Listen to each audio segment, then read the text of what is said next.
My name is Grace Bumbry. This educational video from the website of the late opera diva is how younger generations of singers will remember Grace Bumbry. But to opera historians and fans old enough to recall her road to stardom, the mezzo-soprano from St. Louis, Missouri was a trailblazer who set the world on fire with her beauty, stage presence, and incredible voice. Well, growing up in St. Louis, you couldn't help but to know about it. Harry Moppins Jr. of Webster Groves is retired from his career as a human resources professional, but he's always been deeply involved in music. Like Grace Bumbry before him, Moppins graduated from Sumner High School and performed in the choir.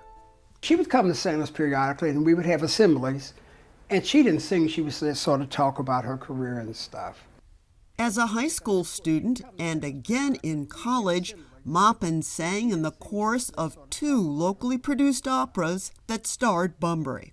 Like I said, when I got to being Lost in the Stars and to sing with her, and then some years later, Cavaliere Rusticana, when I was in college, and she and her husband, Andreas, were both the major stars in it. You know, we were in rehearsal with her a lot during the time and got to actually perform with her again.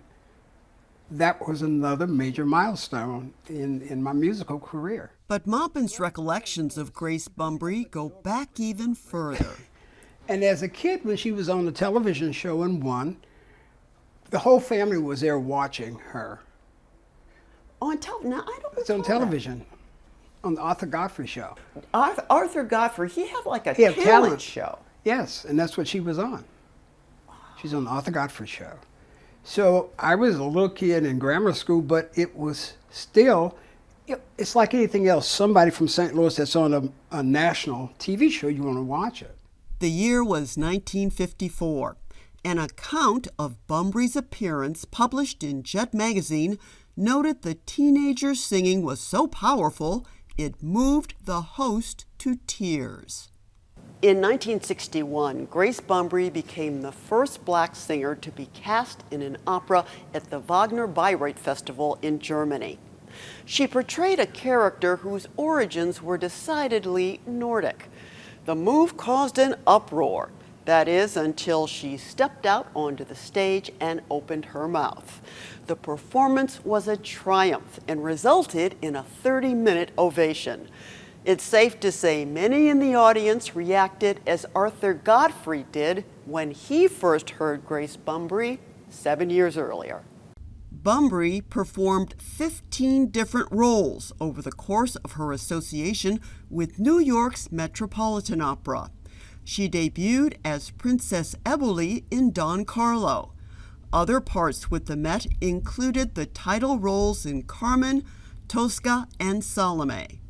She was applauded at some of the world's most prestigious opera venues and concert halls. But as one of the first African Americans seeking parts considered non-traditional, her path to success wasn't smooth.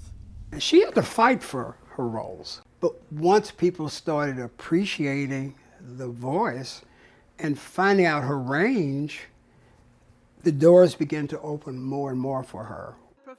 A Grammy Award winner and Kennedy Center honoree, among other accolades, Grace Bumbry will be remembered with admiration by her fans, her peers, and those she touched with her mentoring, coaching, and encouragement. Free yourself to sing with abounding confidence, and above all, expect success. Prepare for the applause.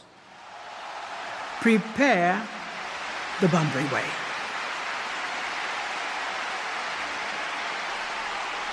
For Living St. Louis, I'm Ruth Ezell.